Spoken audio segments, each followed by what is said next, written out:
have the exhibition and kind of to see it through, especially in these crazy times that we have, is to have it up and available for viewing and for also for this talk tonight. So whenever you are ready, Megan, I am ready.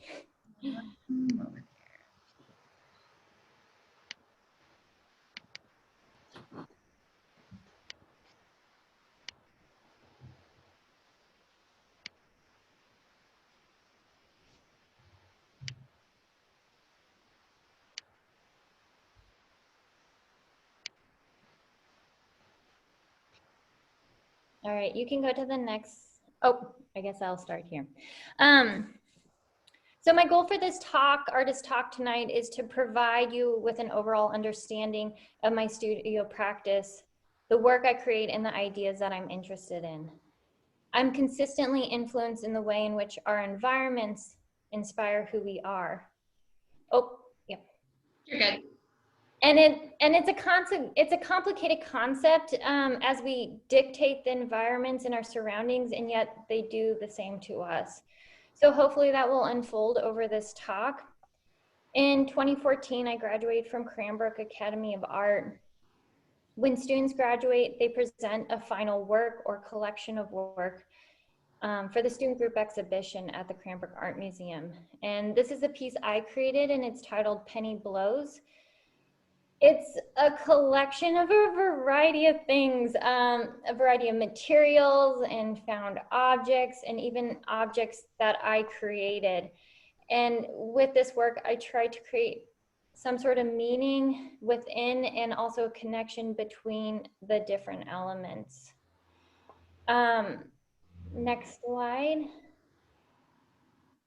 Megan. And so such as a white noise machine, a discarded chalkboard, which we see in the back laying on the floor. There's a dust bunny, a glove that I found on the coast of Maine, a solid cast ceramic object that we see here. The title for this piece came from the piece of slate, a chalkboard that was discarded from the elementary school on campus as the school shifted to smartboards and got rid of all their old chalkboards. I initially took this piece of slate because I thought it was beautiful. Its black, smooth surface just drew me in. And a few days ago, I was listening to an artist lecture by Brett Evans, who's a friend of mine and is a ceramic artist in the Detroit metro area. And he spoke about how materials inherently have a spiritual quality to them. He mentioned that this idea that materials have a spirit, something special about them that draws us in. And I agree with this. We're naturally attracted to certain things. And why is that? Like if you're combing a beach for seashells, why are you drawn to pick up some and not others? But going back to the spiritual spell of the chalkboard, after having it in the studio for weeks, I noticed a scratching in the surface of this. And you can see it faintly in the middle of this picture right here. At some point, someone vandalized this chalkboard and scratched into the surface Penny Blows. At this point, when this was in my studio and I realized all this, it really started drawing a lot of questions. I was already interested in like the embedded history within materials, but now this contained now a forced history, an action made to it that added to its story, to the material's history, to what the chalkboard was. When I discovered the questions that arose was, who was Penny and what did she do to tick somebody off? Who was the vandalizer? Who scratched this in there? So when did they have time in the day to even do that? Was a teacher even in the room when somebody went up there and scratched it? What tool did they even use to scratch? And Penny as a name reached most popularity in 1963. So when did the scratching even happen? By understanding how the chalkboard was operating, parallels were made between the other things in the work. Like the vitrine on the left is a dust bunny that I collected from my home. And I've used dust in a variety of ways actually in my work, but it's the only I guess, image that I showed tonight. But to me, dust is an amazing record. It's a mixture of dead skin cells, hair, lint from clothing, soil, and pollen, among other things. As gross and sometimes repulsive, dust is very much so a product of us within a given space. During my second year of grad school, I got engaged and had moved in with John, who's now my husband. This dust was a product of us. And so here you see something that's so gross. And if you take a second to look at it, you realize that's me. That's totally a part of me. That's totally a part of my husband. In this dust bunny, there was also like a feather from a down pillow. So there's all of these different little things that if you take a second to look at this, it's kind of a galaxy in its own sort of way, and in this amazement, but also really kind of gross. And they also continuously regenerate. Whether you sweep or dust regularly, they just develop. And so they're really a product of us and our activities within our space. And dust or anything else, we all wither away at our own pace, which is why this dust was placed in the vitrine. If not, it was likely to blow away or fall apart, and I wanted to prevent this. And this work actually was acquired by the Cranbrook Art Museum, luckily, when I was leaving grad school. And I remember they asked me when they got this piece, what do we do about the dust? Because it's naturally just gonna fall apart. And they like, do we refluff it if we need to show it? Do you replace it like every so often? I just let them like, no, this is the dust that you get. And it did actually get put on show a few years ago, and they did have to refluff it to give it a little bit more shape in the exhibition. But it's kind of this interesting thing because materials inherently, no matter the material, it inherently has a lifespan to it. And so some of those lifespans are a lot smaller versus a lot bigger. But by putting the dust bunny in the vitrine, I wanted to prevent that. And this this ability for materials to age adds to the complexity of things. Penny blows is an important piece within my practice, which is why I presented it and started out with it, as it encompasses so many ideas that I was exploring in grad school and really solidified where my thinking is now and has continued to be, and really where it probably will be forever. I think with creating Penny Blows, I think it added all the language that I had been trying to put towards my work for so long and just wasn't able to.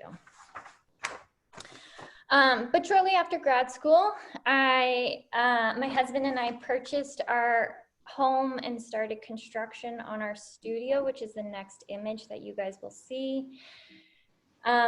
We added an addition to our detached car garage, which is in our backyard. It's where I'm at right now. Aside from pouring the foundation or installing the electrical, we constructed the studio ourselves. My father is a retired engineer and was very encouraging towards us that we can accomplish really anything. And so we did this. And so my husband is also an artist. And so we work collectively in this space as well as at times collaboratively. And you'll see some of that work in just a little bit. After 6 months of construction, we were ready to start making work, and naturally the work and the ideas started to shift, which is what happens in a new space. It happens whenever a life event happens, or even, you know, a change in a normal day. But previously I was exploring materials and objects equally, and after the studio was built, I focused on using clay and clay solely. I started first in the studio making ceramic basins that we see here. This form was based off a ceramic stone crock that I grew up with and I had acquired at that time. And so I just made these basins. It's based off of this form. Of course, the heights changed. I decided to dictate the heights myself.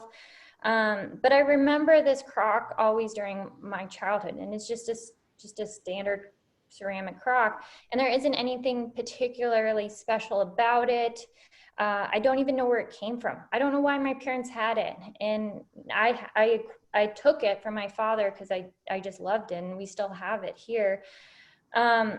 And so I recreated it, and I recreated it repetitively. There's a several series of these basins I did, and I'm only going to show you 2 of those. Each sets of these basins use different clay, and each basin within that set is fired to a different temperature. So what happens when you fire clay to different temperature is that the material changes slightly. Maybe the color shifts, how dense or how open the clay structure is changes. And at some point, if you push it far enough, the material can become exhausted and begin to fail. All of these factors are based upon the materials, of course, that make up that particular type of clay. And so right here, I just want to say is so that these are 2 different basins, but they're made of the same clay. And for those who are with us, this is a commercially produced clay, and the one on the left is, I think that was fired, I have to dig back in my memory. I think that's fired to cone 1, and then the one on the right is probably fired to cone 8. So you can see this range of this clay had quite a bit of a firing range to it, but a beautiful color palette difference that happened to it. In this next slide, there's another set of basins that was made with a different type of clay. And this particular clay in this next set, it shows the subtle bumps in the surface from the center and the right forms. And this is really kind of showing the clay being overfired. And since we have a crowd of so many OCC students, a few years ago when I was teaching there, for some reason, Runyon sent OCC the wrong clay. It was like a bad stock of clay. And so this is that clay, and I took it from Brian. I asked if I could have it. It was just the wrong clay that was sent to us. And so I took and used it in my advantage.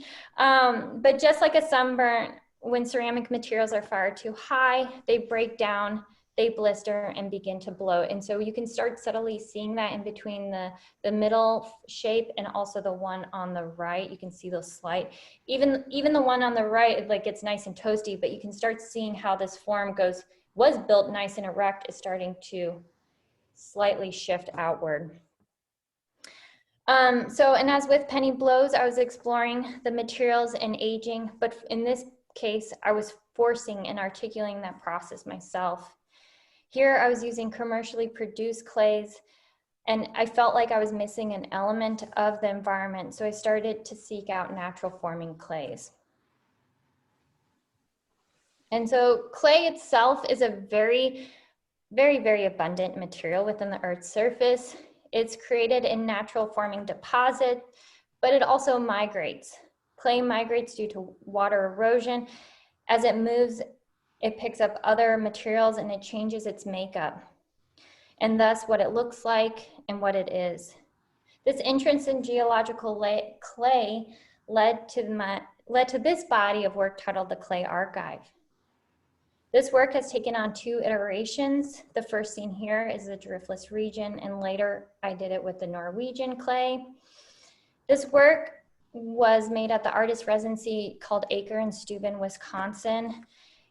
It's located in a region of the United States where if we think about the Midwest, we think about the Midwest as a very flat area. The driftless, though, is very unique in that it is characterized by steep cliffs and rolling landscapes and low valleys. And it's a really totally different landscape than what we think for the Midwest. And the reason why that is because the driftless area actually avoided any glacier activity in the last ice age. And so it's really kind of this nuance as to everything that surrounded that area, like everything else was flattened and bulldozed by glaciers, but not the driftless area. And so I went to Acre hoping to find clay that was not affected by erosion. And I was hoping that I'd find more regional clays. And so I went there, and over the period of a week, I found 5 different clays. I definitely found 5 different clays. And so when I found these clays, I photographed them in raw and unfired stages. And in the final aspect or the final outcome of this work is not ceramic, but there's large scale photographic works that we see here. And as I mentioned, over the course of the week, I found 5 samples. And if we go to the next slide, Megan, I'm sorry, I'm bouncing around a little bit. No, you're fine. And over this course, I found these samples. The beautiful ochre sample on the left was collected from the Wisconsin River. So in the riverbed, there was an area of clay. And the one on the right was actually collected from a quarry wall. So it was actually like chiseled out of the quarry. There's some stratas of different clays, and this was one of them. And I think these two samples beautifully illustrate a range of what types of clay. What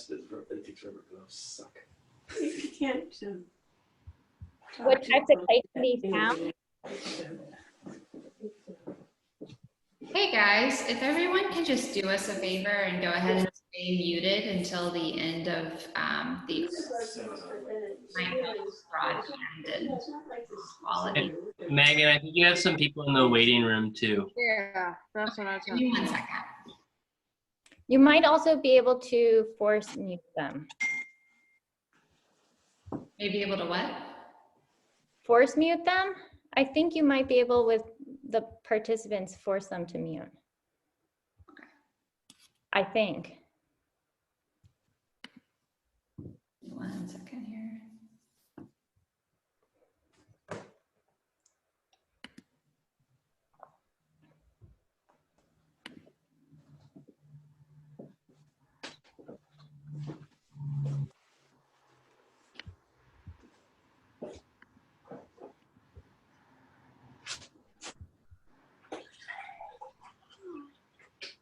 Hey, Judy, do you mind muting? Yeah, I'm looking for the mute. Okay. There are people waiting to get in. Jen or Janine and Elizabeth, but they have to be invited in. They were just invited in. Oh, okay. All right. Okay. All right, I'll call you back. Bye.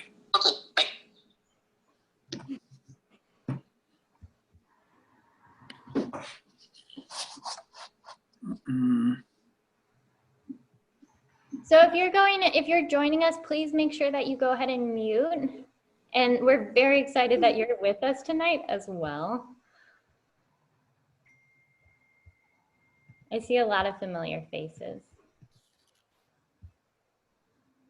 All right, Megan, am I ready to keep going? You are good. Go for it. Okay. So I was just talking about this particular body of work, which is the Clay Archive, the Driftless Region body of work. And so this is a photographic series, and we can hop to the next slide, Megan, whenever you're ready.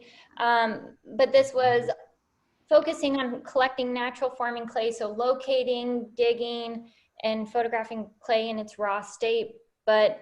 And so these are two samples that I found. The one on the left is one I found in the Wisconsin River, so actually going into the river and finding this nice clay body.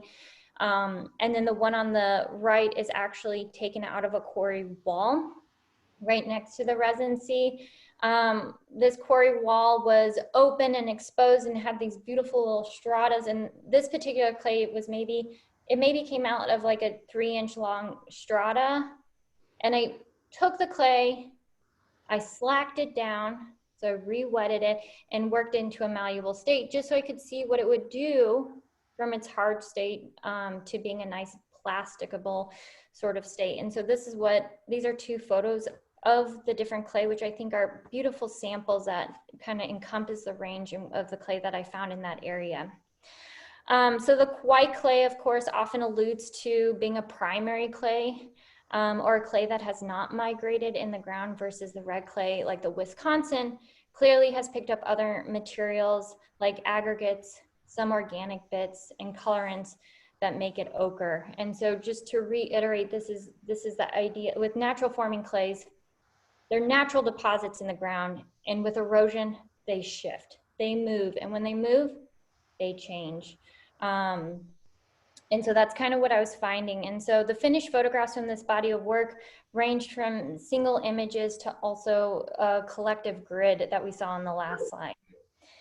But this body of work transformed into a project even more as I created an artist book.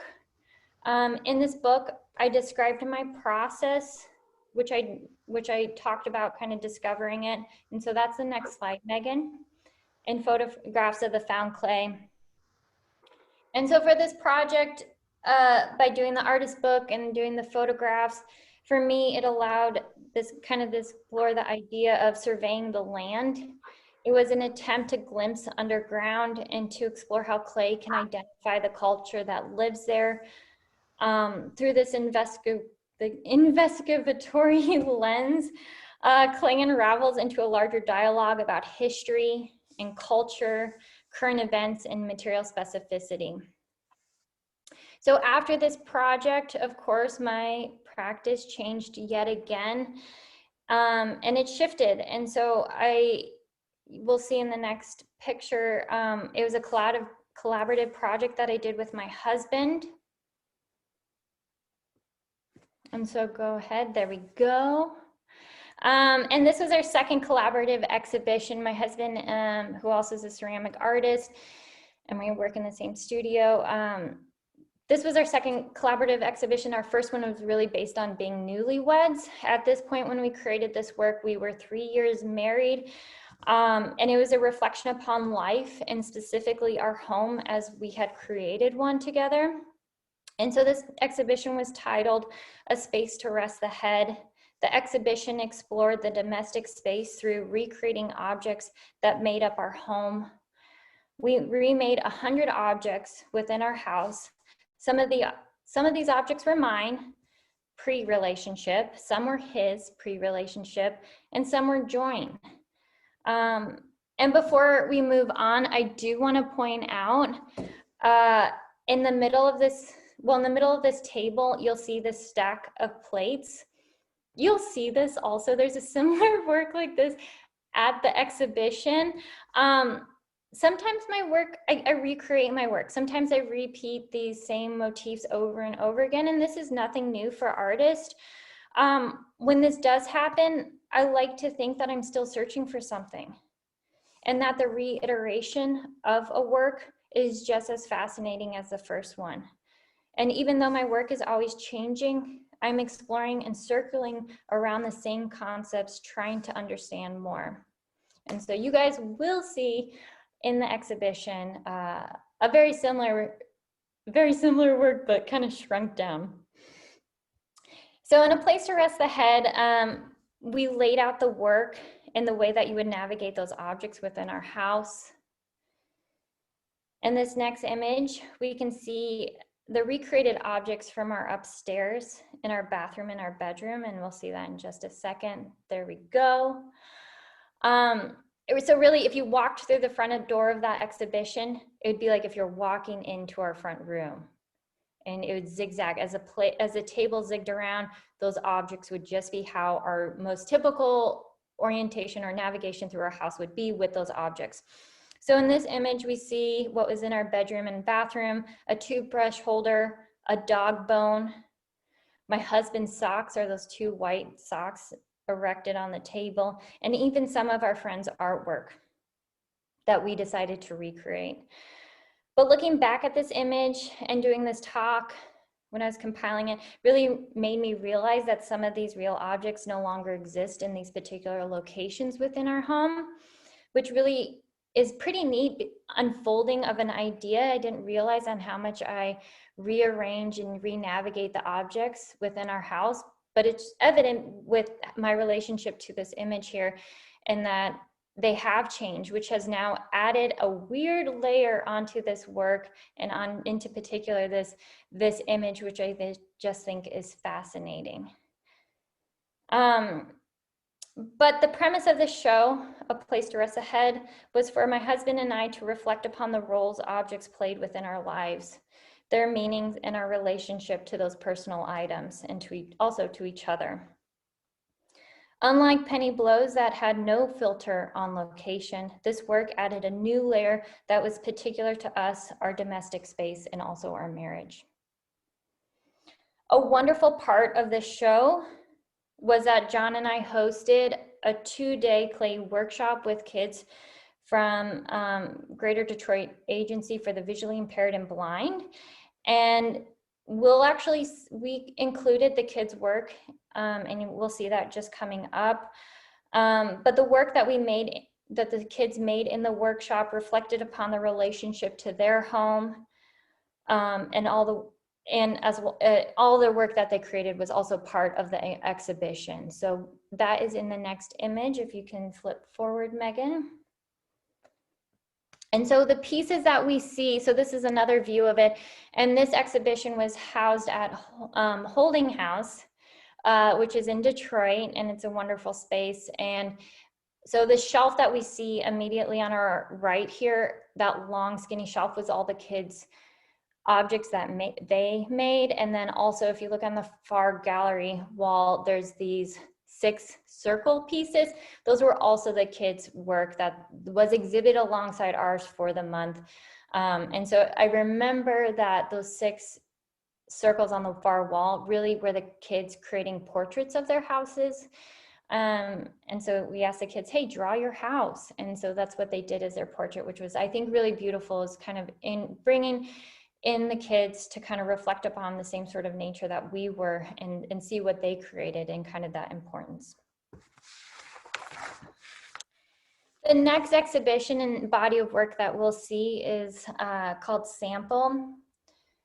So in 2017, I was a resident artist at IUS, Indiana University Southeast, where I made this work, which I later exhibited in Detroit, at a place called Hatch, and this is the exhibition titled Sample. During my time at IUS, I shifted back to utilizing localized clay, but not in the same sense of natural forming clay, but the clay found in the communal studio. I was scavenging the clay from the reclaim bin and the sink trap to make the pieces that we see here. In this case, I was relying upon the choices made by the faculty and the students as to what clay materials were mixed and brought into the studio, and ultimately what my work was about, or what my work was made from. And so this is really kind of a shift where I've really kind of let go of, so to some degree, I've let go of material choices. I just rely upon what clay is available to me. And so when I was making this work, the clay was consistently changing, because at this particular studio, students could make whatever clay they want, and they would make clay from project to project. And so the clay was always shifting. It was constantly changing, which changed the work itself consistently. And so all the pieces were completely individualized. And so what we'll have is, what we'll see in the next image is, during that year, I roughly made 30 of these wall discs that you'll start seeing on the walls, and a few sculptures as well. And I see this collection of work as a record of place, time, and of all the other artists. I believe that I'm always inspired by the other people who I'm working around. And Megan, can you go to the next slide, please? There we go. So those are the flat discs I was talking about. And so each of those really, those were all made at IUS, and there's really about 30 of them, and it's all the sink slop and all the nasty clay in the reclaim bin. But in my mind, it was a record, a material record of what was happening, a record of the activities, of the people, of the ideas the students had in the studio. So it was consistently changing. And it's a record in the sense of, I made these things that were chronological to me, but I can't pinpoint the time frame in which these different clays and materials were deposited in those areas. So it's a really sort of kind of vague sort of timeline in that. And I was constructing this work using a Japanese building and decorating technique called narikomi, where different colors of clay are essentially laminated together. This process incorporates the surface and decoration into the structure of the piece, which is a little bit different from other ways of making. And so the next slide, there's also another shot of the exhibition. And then this next picture, you'll get a little bit more of a detailed of one of the sculptures that I made. So there we get a little bit more of the detail of the sculpture. So that was constructed exactly the same sort of way, using that narikomi laminating technique. But in this case, it was basically a cylinder that's essentially inverted. And for those who are interested in this process, I'll talk a little bit more. So with me using a variety of different clays have different shrinkage rates and different firing temperatures. So some bits of this clay, you know, didn't fire up to temperature while other parts were over fired. It's kind of tough to see, but in the sculpture where you see those brown lines, those brown areas, those were actually a terracotta that totally overfired and were just bloating and just bulging out while other areas were completely flush, which really kind of touches upon kind of that, what is that capability in that firing range within clay. In conjunction to the Narikomi works were the rocks that we will see in just a second. These rocks were a recreation of actual rocks that were enlarged in scale. There we go. And so these rocks, which I also made at IUS, were based on the rocks that I collected when I was talking to my husband on the phone. During my time there, my husband and I were living apart. My husband was in Michigan and I was in southern Indiana, and we really only saw each other on the weekends, which is a 6-hour drive each way. And so we didn't always get to see each other. And so we talked a lot on the phone, and whenever we were talking, I was walking and I was picking up rocks off the ground. You know, you stare at the ground and you kick something around and you pick it up. Why do you pick that up? And so this is what I was doing, is I started collecting these rocks, and in some sort of way, I was memorializing those conversations that I was having with my husband. And it was a desire to really return home, is what those rocks really kind of represented. This next body of work that we'll see is called Angle of Repose. And as much as I enjoyed my time at IUS, it came to an end and I moved back to Michigan, which I was happy about. This return was so nice because it enabled me to be home, and that was something that I had longed for. I was definitely homesick. With this move home, there was another shift in my studio. And as my studio looks out into my backyard and into our garden, I made work about that.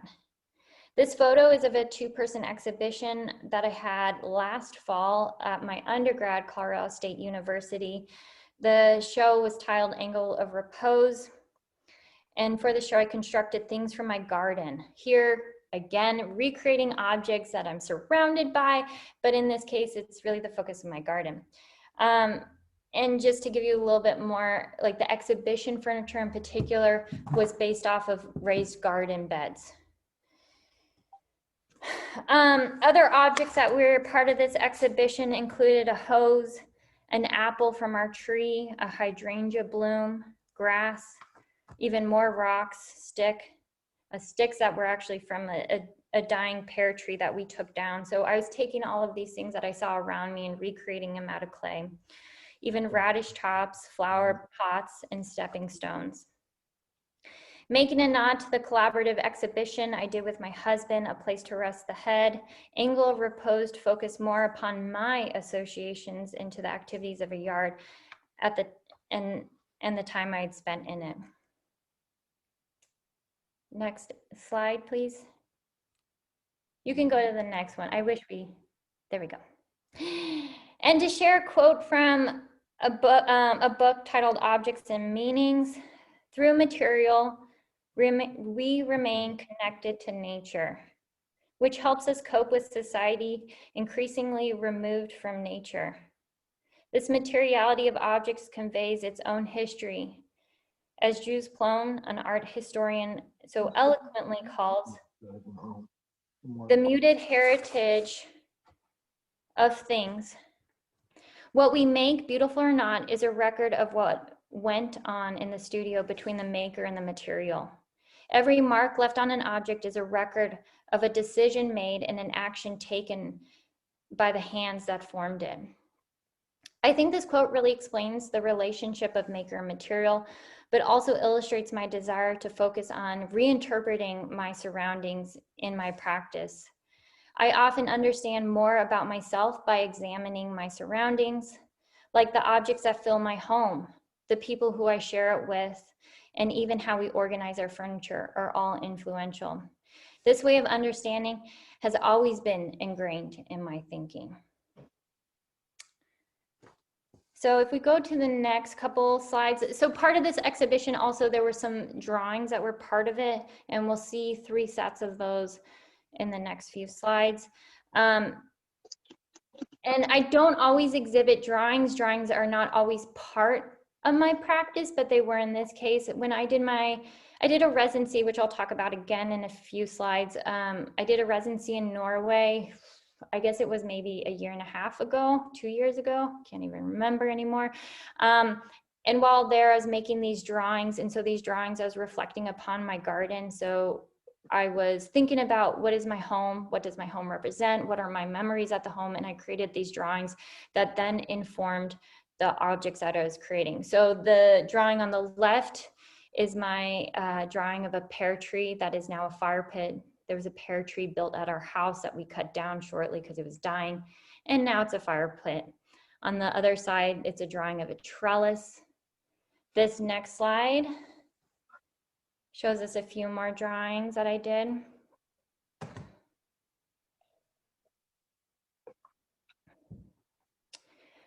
We have landscaping rocks and hostas plants, even muddy grass and dead grass from the dogs. We have 2 dogs that trample around and destroy our yard pretty frequently. So there's always a consistent battle of replanting the grass and having it destroyed. And so this really kind of, those drawings added into that exhibition really nicely. But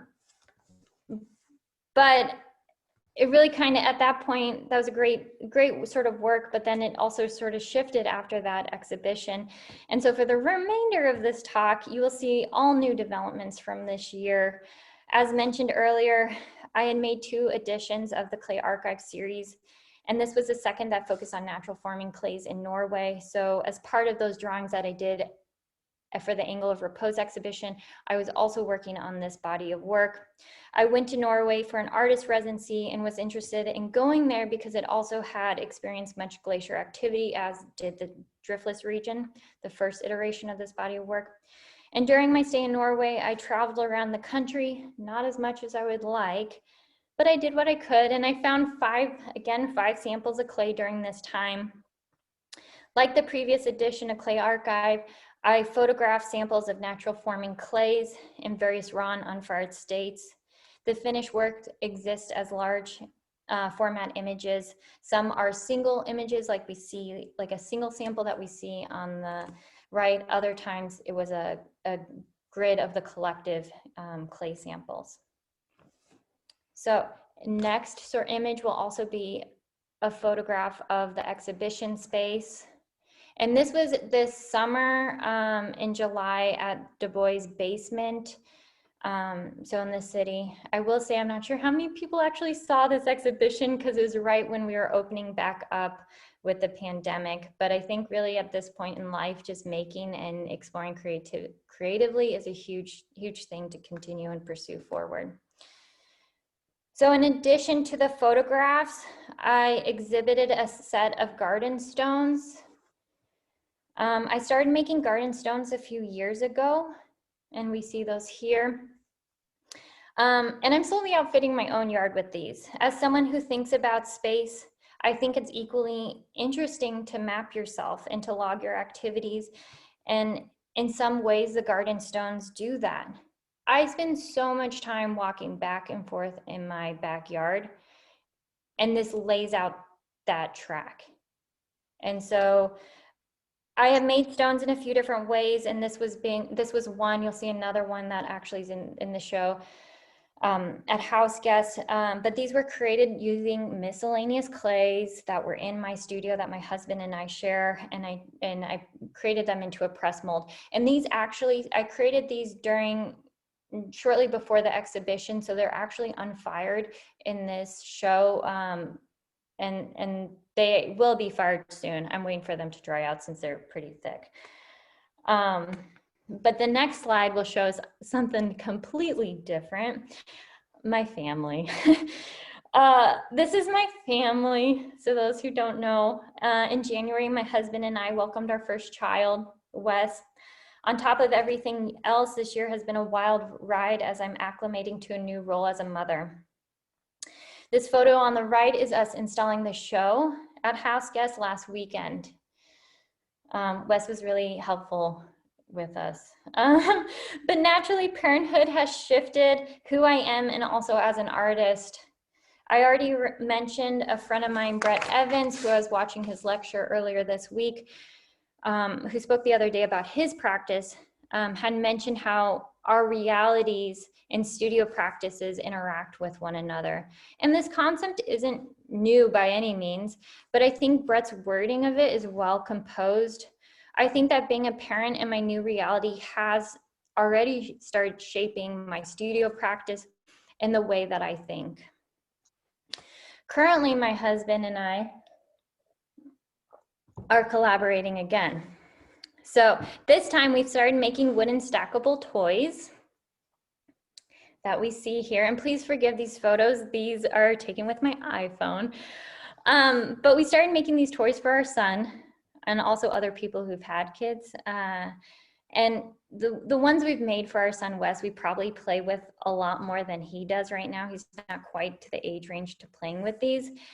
But every day, my husband and I take turns with the blocks and make new compositions. We arrange them in our front windowsill. There's a lot of walkers in our neighborhood, so we hope that somebody will start start noticing that we keep changing our composition of our stackables. But we don't know if anyone's caught on to that yet. But we started making and started selling these stackables. And so by producing these for others, we have shifted our thinking to be more practical as we are designing objects and considering their use, their durability, and safety. I mean, previously in my studio practice, I don't make anything functional. So this is a complete turn in my practice and creative thought. This process has been a lot of fun for us because we're thinking, because we're having it, we're enjoying it, and we're taking something that we made for our son and sharing it with others. We hope that this is an ongoing development, making things for our son. My husband built my son's crib and we're making the stackables, and it's just, we think that this sort of practice of making things for ourselves and for our house and our child will continue to develop as he ages. And I think it's a really exciting new development in our creativity that we didn't plan on. And it's really kind of exciting to see that unfold.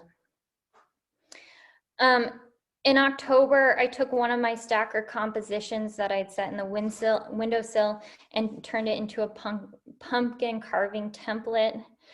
This was part of the publication Templates for Public Art, Volume 3, organized by Limited Time Engagement, that released 16 carving templates designed by 16 artists.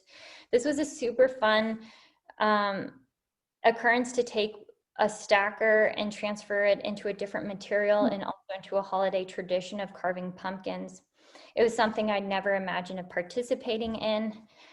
And if we go to the next one, and if you're able to play this next one, I don't know, are you able to play it? Megan, this is actually a short, you can just play for like 5 seconds. Will it let you? So this is actually this is a template in action. So this is one of the promotional videos for the book release, and it actually has the Halloween theme song when you play it, but you don't really need to play it. Which was just another sort of thing, is to kind of seeing this, our project kind of transform into something else. Finally, this brings us to the exhibition at houseguest, and this is titled Place.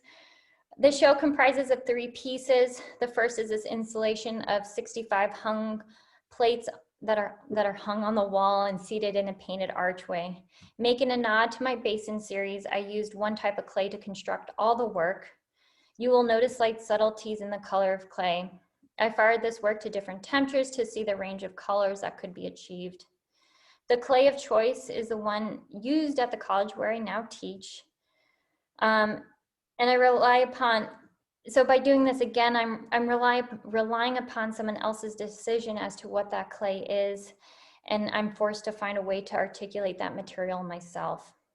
Yet I see that my choices on relying on these predetermined aspects, such as the clay, make the work particular to the studio where I teach, as well with the other artists who share the space with me and the ideas that they create using the same clay in exactly the same space.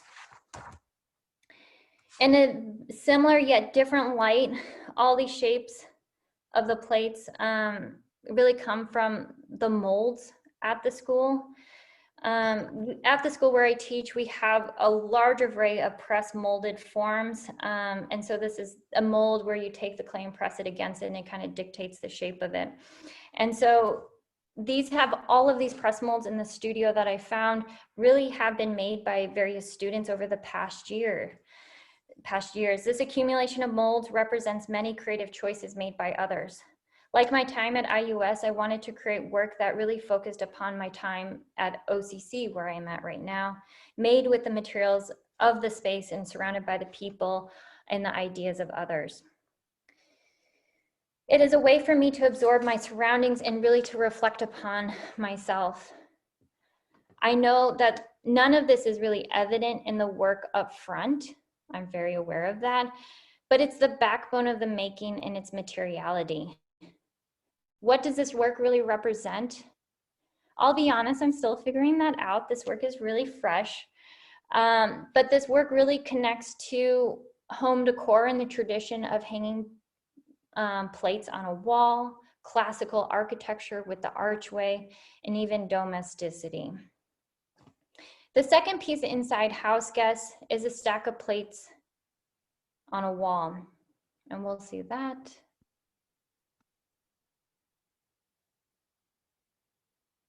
I thought she made all those freehand. She just used the mold, all these molds. And make sure if you're joining us to have yourself muted, please. There we go. So this is the second piece at the show, and this is a stack of plates, very similar to what we saw earlier in this presentation that I had at Holding House. And the stack is to literally connect to the kitchen cabinets, and the arrangement of flatware on a shelf. It is a very familiar arrangement as it's fundamental to our house and our daily lives. I think it's important to look at the mundane and simple things as they represent so much.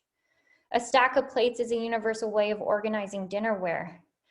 The purpose of a plate alludes to nourishment of ourselves and our loved ones, as well as to our daily rhythms and habits.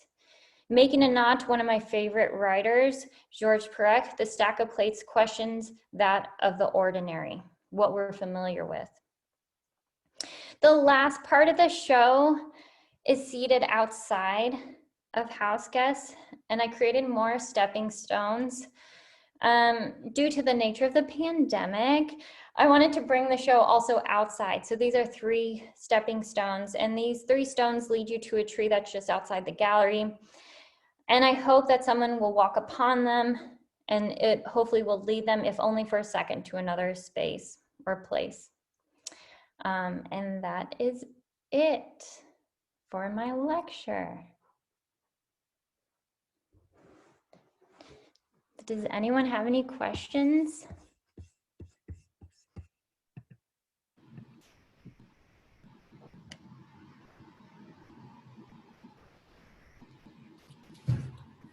So I will, while my computer is slowly unsharing my screen, I would love to hear more about this concept of the ordinary being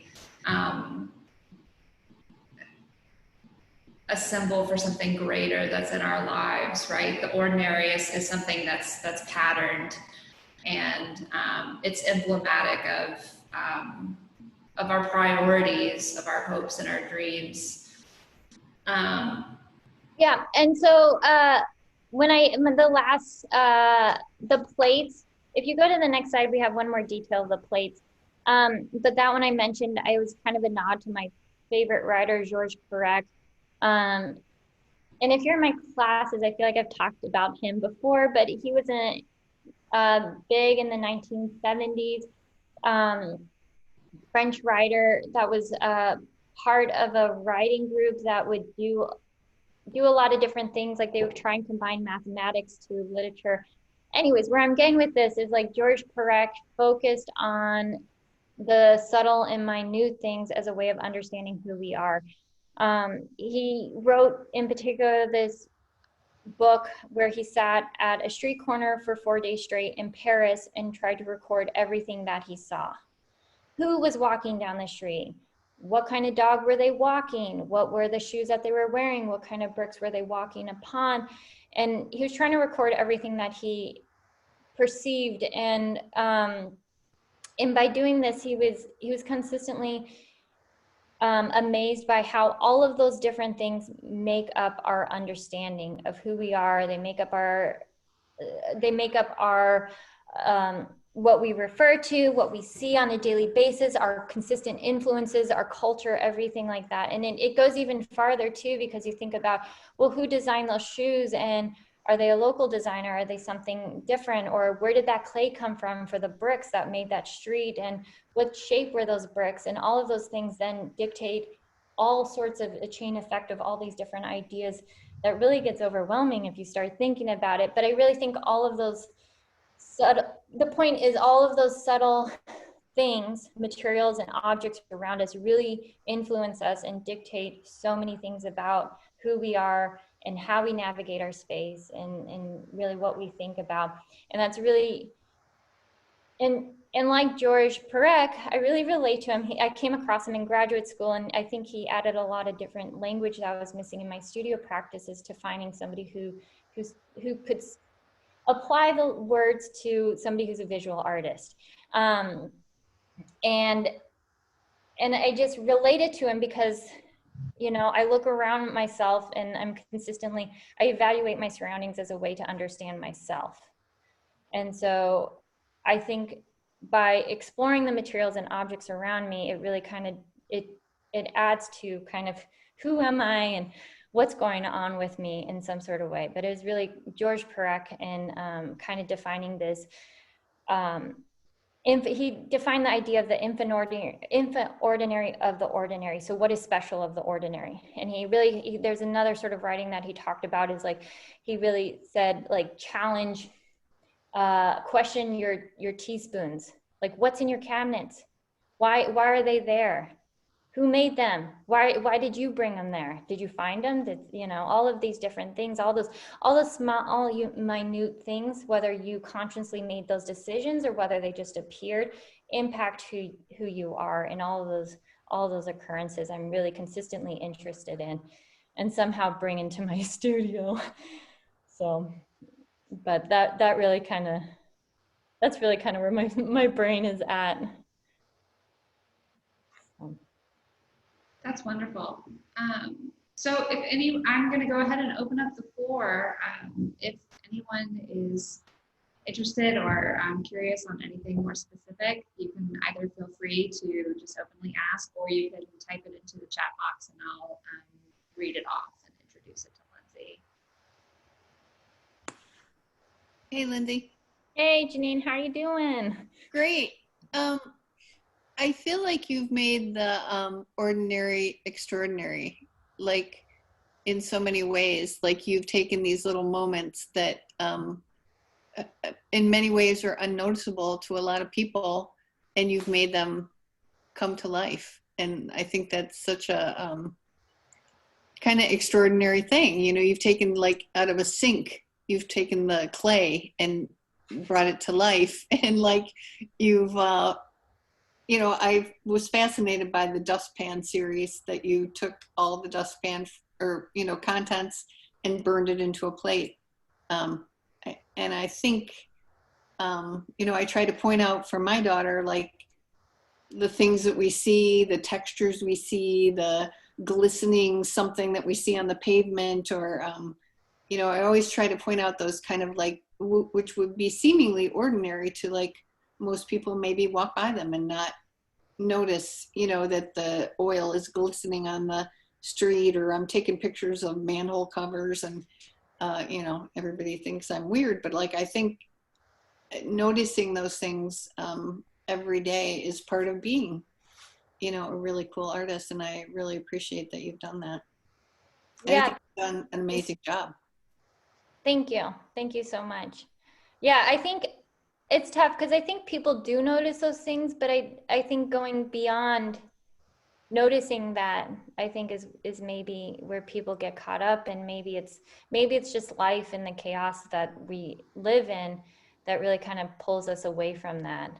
But I think that's also some of that I'm kind of forcing, in a sense of like, when I think about my work more and more, I try to create these parameters that structure the work and that allow for it to be focused, hopefully. Well, that's my goal, is to allow it to be focused. So by letting go of the control of the material, I just let it be, and let it be kind of in the moment. And so that's kind of the idea in how I can kind of structure my work to be like that, and what I hope And to get out of it.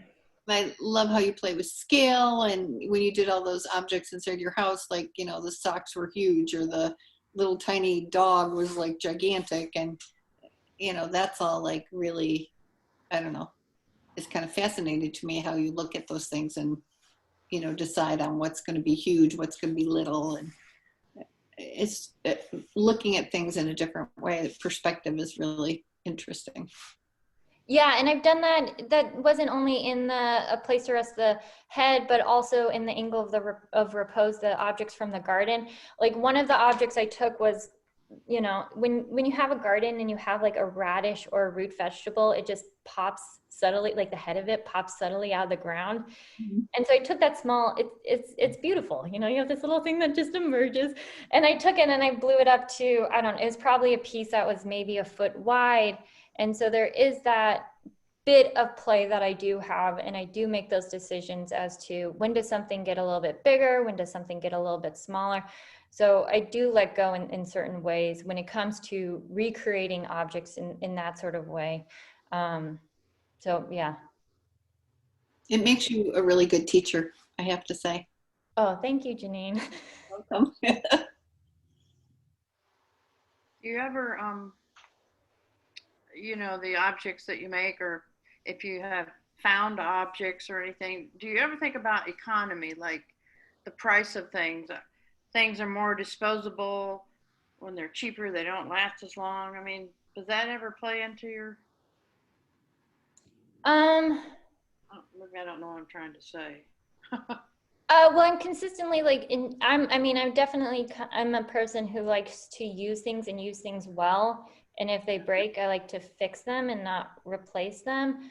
But I think there is a lot of truth within that. And I think it's tough because it's tough because when you're thinking about actual objects and the lifespan of objects, those vary so much. Like in my artist statement, I talk about how like a dinosaur bone is the test of time. Like it never really changes or deteriorates in the scope of like, you know, a daisy that might deteriorate, or the lifespan of a butterfly even. Like those are two different scopes of things. And when it comes to economy, I think that is more and more prevalent as to what I'm thinking about of longevity and having something that I can keep and I don't want to dispose of. And in studio wise too, it's tough because I think it's more of a dialogue now of ceramic materials and materials being shipped and transported all around the US, and that costs so much money. And when you can get materials probably more closer and local, and really what is the environmental impact as a potter is another whole discussion that you can have that really kind of gets a little depressing when you think of how much things have moved around, as to then is it really worth it? But I think, I mean, creative expression is totally important and really, really, really important. I'm not really sure where I'm going with this talk, or this sort of answer within it. Did that answer it, April? Yeah. I kind of jumped around. For a question, I didn't really know how to put it. Yeah, that answered it. But yeah, I don't know. I mean, there's definitely an element of like recycling within the materials and trying to not purchase materials in my studio practice. That's a huge thing. I don't know if I have bought clay or anything in a long time. I do buy lumber though for like exhibition furniture. But I mean, we don't discard any clay within my studio, and we just throw into a barrel, and then instead of making it into a nice like new clay, we just schlep it up and mix it, and it is what it is. And that kind of shows like some of the nuances. So like those garden stones that were part of the exhibition at Dubois studio or Dubois basement from this summer that were just the raw clay, those weren't thoroughly, that was all reclaimed from our studio. So clay that's been like unused, discarded, schlepped back up, and then put into press molds. But I didn't thoroughly mix it because I wanted to see the nuances of those little bits of clay, because we use a variety of different clay in our studio that we just hold our hands on. And so that kind of shows that those slight subtleties and variances within it. But yeah. That kind of brings me to another question, is kind of the sense of a place being recorded in the objects that you make. And I had an artist friend who had a rock collection and talked about, you know, someday if alien archaeologists come down, they'll see these rocks that humans have just taken from one location to the other, and it'll be a real mystery. And I think about clay in that way too, that it has this lasting power and kind of like an index of where it was. Is that something that's important? Like, could the Norwegian clay show up in this show and bring a different meaning? Or, you know, what importance is the origin of the place and the clay? Well, it all feels so intimate, like tied to your life, you know? So I think I would be satisfied with any answer, but I do wonder. I mean, the origin is really important, and that's what, I mean, the Clay Archive series was a way to remove myself out of the picture and to explore clay that was natural forming, so it was without anything to do with me, and just try and find it and trying to find some sort of understanding as to how that natural forming clay impacted the people or the people who live there. And so like for like, and it does happen. I mean, there are things where, you know, in Norway in particular, so Susanna was on the residency with me and also is a past a colleague at IUS, but in Norway, there's tons of clay everywhere, and that inhibits how roads are built and construction. So it dictates a lot of how people live. And so I think the origins of that particular clay have significant impact. And not so much in this particular work at houseguest. That's maybe where division in my practice happens, is what was different from the Clay Archive series versus this work. And the Clay Archives series, really, I didn't bring back any of that clay from Norway. It really existed as photographs, and that was it. It was that visual kind of documentation of the clay. But I mean, with the clay, or with the ceramic objects that I made at IUS, and those like discs that I made, those are really, I mean, that shows the origin. That shows me in that space, in that origin. But some of that origin is a mystery. But there also were some incidences where some students, I knew what material they put down in that sink. And so I knew, like, I think Parker was a student at IUS when I was there, and he was exploring how to screen print on clay. And so was using this bright blue underglaze, and that made it into the sink and into the sink trap. And then I see it in some of the pieces. So I'm like, I know where that particular piece comes from, that little strip and that little ribbon. I wish I knew more of that, because that adds so much more to the story and to how I would relate to these objects even more. But some of those origins are so tough when you're also working with like a communal studio in that kind of way. I will say some of the molds at the exhibition at houseguest, some of those molds have been labeled as to who made them at the studio at OCC. So I do know who made some of those molds that then I relied on, who then I made the shape off of. So that happens a little bit. Yeah, I mean, it's like this long geological time and then this very short geological time, like this compressed, you know, Parker's clay showing up in one of the strata. is a very like human scale of time. Yeah, it's a great answer. Thank you. Yeah. Outside, I don't know. If aliens came and looked at my work, I don't know what they would say. I love that question of like, well, why is this rock from this place in this totally different place? Yeah. It's amazing. I mean, it goes back to like, what's the extraordinary of the ordinary, or the info-ordinary of the ordinary. It's what's so special about that little thing that makes it so special, and why are we so attracted to it? And just as I mentioned, my friend Brett Evans had a talk. He mentioned like this materials are spiritual. Why are we attracted to those things? What is their essence to them that we're so drawn to? It's pretty fascinating, and just can keep you going at all the different examples that you could find out there. So, yeah. Any other questions? This is kind of a boring technical question, but have you thought about notating like where you're sourcing clay from within the clay studio? Or does that like, that mystery kind of feed you? Yeah. I didn't, not with this body of work, but in past body of works, I have catalog things. I am interested in that aspect of cataloging and recording things. It does get lost though in some of the ways. Like the clay that's part of the exhibition is all the same type of clay. It's commercially produced clay, so it's the same, it's just fired to different temperatures. But like the basin series that this work kind of references, I actually recorded and made like a system to catalog it. What temperature was it fired to? What day was it fired? What was the name of that clay even? Even the clay archive series, the photographs also have an archiving system to it. So I am interested in that, and it comes in and out of my practice. But there's a lot of consistencies within my work, but it also changes from project to project and idea to idea, which I'm more than happy about. And so having that, being able to determine when does that system work, when does cataloging it work, when does it not. So it has definitely come into my practice.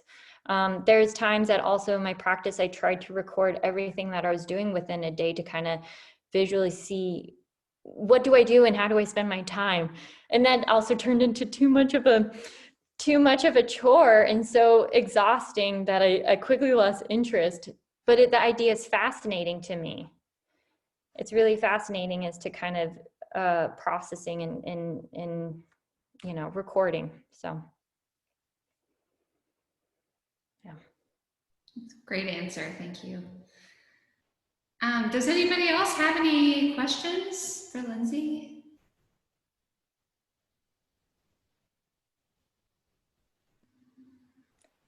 Thank you all so much for coming. I really appreciate it. This has been so nice. With us being shut down here in Michigan for the past couple of weeks, this is really nice to interact with you guys, to be able to share a little bit more about myself and my studio practice, and to see all you wonderful people. Are we opening back up? I hope so. That was a school question, Megan. I know. I figured. I sure hope so. My fingers are crossed. So. Ours too. But Megan, you guys are opening tonight at 7:30.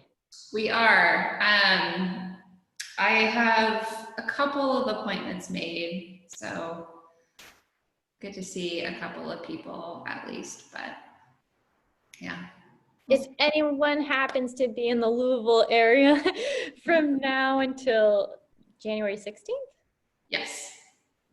you guys can sign up for an appointment to visit, make a reservation, and to go visit using up Sign Up Genius, but through the houseguest website. If you guys happen to be down in Louisville, which most of you guys are Michigan based, so. But yeah, you can sign up there, or you can just message us through Facebook or Instagram, and we're pretty closely monitoring that. So yeah, whatever is easiest for everybody. Great. Thank you. All right, well, if nobody else has any questions, then I will go ahead and close out the evening. Thank you all so much for joining us and for celebrating the opening for Lindsey remotely. I wish everybody could be here in person, but I'm glad to see your faces nonetheless. And I thank you again and hope all of you have a wonderful, warm, safe evening. Thank you. Thanks for inviting us. Thanks, Lindsay. Thank you. Thank you. Thanks Way for to go, Lindsay. Bye, Lindsay. Bye, everybody. Bye.